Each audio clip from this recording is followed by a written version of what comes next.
Et coucou!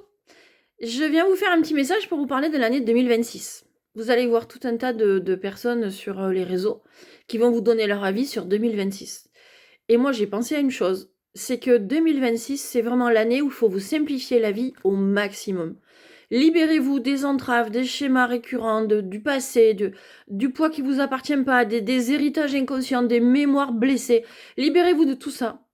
Osez enfin travailler sur vous, osez enfin vous prioriser. Vous vous êtes assez occupé des autres. Maintenant, c'est votre tour. 2026, c'est vraiment l'année où on se recentre sur soi, sur ce qui va, sur ce qui va pas. On fait le tri, on fait le point, on fait le bilan. Ça veut pas dire on marche sur la tête des autres, certainement pas. Ça veut pas dire on laisse tomber tout le monde et on devient égocentrique, sûrement pas non plus. Ça veut juste dire on arrête de s'oublier en chemin. Oui, on peut s'occuper des autres et oui, on peut s'occuper de soi.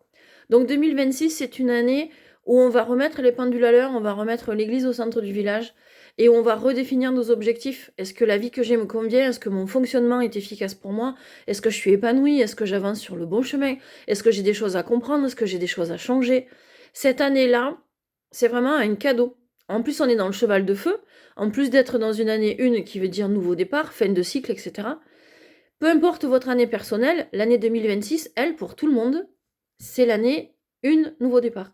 Donc il faut en profiter, couplé au cheval de feu qui n'arrive que tous les 60 ans.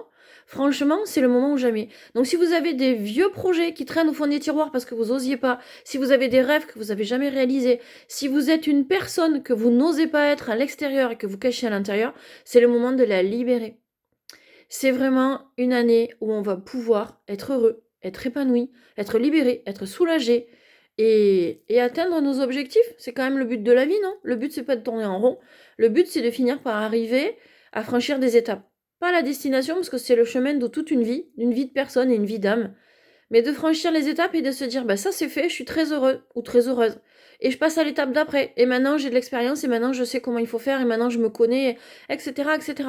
Donc ce que je vous invite à faire en 2026, c'est de passer d'un cercle vicieux à un cercle vertueux et de prendre soin de vous. Je vous embrasse.